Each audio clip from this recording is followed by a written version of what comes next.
اور وہ پروسیڈنگز میں پہلے ہی آ گئی تھی کہ پہلے تو یہ ہے کہ جو ججمنٹ تھا، جو فیصلہ تھا بلے کے نشان لینے کا، وہ اصل میں جو عوام ہے، جو ووٹر ہے، اس کو اس کے حق سے محروم کیا گیا۔ پاکستان جیسے ملکوں میں نشان، انتخابی نشان اس لیے رکھا جاتا ہے کہ لٹریسی ریٹ کم ہے، نہ ہونے کے برابر ہے، تو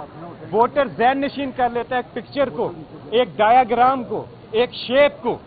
ایک خاکے کو اپنے ذہن نشین کرتا ہے کہ میں نے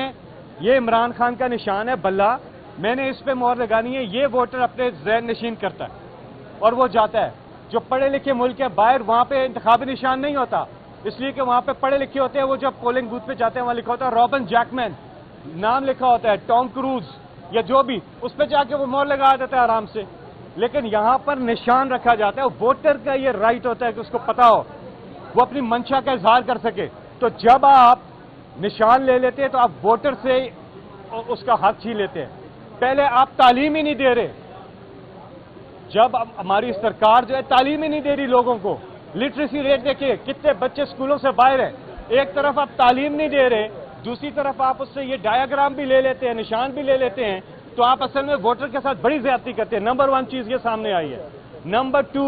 کہ اس فیصلے میں یہ نہیں تھا کہ جی پارٹی پی ٹی آئی کی اب ایفیلیشن ہی نہیں رہے گی کینڈیڈیٹس کی، یہ نہیں تھا، یہ بھی سامنے آئی ہے۔ تو اس کا کیا مطلب ہے کہ وہ پورا جو چیز تھی وہ غلط ہوئی۔ جب وہ غلط ہوئی تو اس کا کیا مطلب؟ اس کا مطلب کہ پی ٹی آئی کے کینڈیڈیٹس تھے، باوجود اس کے کہ ان کا ایک کوئی انتخابی نشان نہیں تھا۔ اول تو سپریم کورٹ میں اپنے فیصلے میں یہ کلیئرلی لکھ دینا چاہیے تھا کہ P T I candidates can اور میں apply for different symbol individually. اگر یہ ہوتا ہے ایسا تو پی ٹی آئی کینڈیڈیٹ، لیکن اس کے باوجود سپریم کورٹ میں یہ بات سامنے آ گئی ہے کہ وہ پی ٹی آئی کی ایولیوشن ختم نہیں ہوئی تھی، تو بنیاد ہی ایسی غلط ہوگی۔ تو اس لیے ہم امید کرتے ہیں کہ جو پی ٹی آئی کے کینڈیڈیٹس ہیں ان کو ان کی ریزرو سیٹس ملیں گی،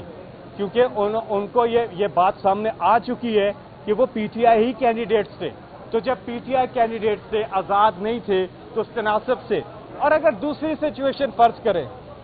کہ وہ آزاد تھے پھر بھی ساری ریکوائرمنٹ پوری کر دی، عمران خان کے جو کینڈیڈیٹس تھے انہوں نے پوری کر دی، 3 دن کا ٹائم ہوتا ہے نا،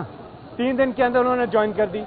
تو یا پی ٹی آئی کو یا سنی اتحاد کونسل کو یہ نشستیں ملیں گی، تیسرا کوئی چیز سامنے نہیں آئی۔ تو یہ ہوگا انشاءاللہ، اور یہ حق بنتا ہے پی ٹی آئی کا۔ دوسری بات جاتے جاتے کروں گا، بہت اہم بات ہے، اور وہ یہ ہے کہ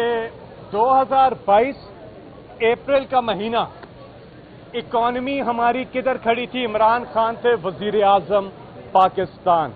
اس سے پہلے 3.5 سال میں آدھا وقت کووڈ کا، کرونا کا بھی گزرا تھا، لیکن ہم کہاں کھڑے تھے؟ 150 روپے لیٹر ہمارا پیٹرول تھا، 150 روپے لیٹر ڈیزل تھا، ڈالر بھی اس کے آگے پیچھے ہی تھا، جو ہمارا جی ڈی پی تھا 6% تھا، ہمارے ہیلتھ کارڈ تھا، یونیورسل ہیلتھ کوریج تھی، احساس پروگرام جس کو ورلڈ بینک نے دنیا کا 4تھے نمبر کا بڑا پروگرام ڈکلیئر کیا، سوشل ویلفیئر پروگرام، وہ چل رہا تھا عام طبقے کو سہولیات دینے کے لیے، اور بڑی چیزیں ہماری ایکسپورٹس اوپر جا رہی تھی، زر مبادلہ ریمیٹنسز ہماری سارے ریکارڈ توڑ چکی تھی، روشن ڈیجیٹل اکاؤنٹ وٹ ناٹ، ہر لحاظ سے، اور باوجود کووڈ کے، اور اس کے بعد پھر ریکوری جو ہو رہی تھی اکانومی کی تیزی سے ہو رہی تھی، جی ڈی پی ہمارا تیزی سے اوپر جا رہا تھا،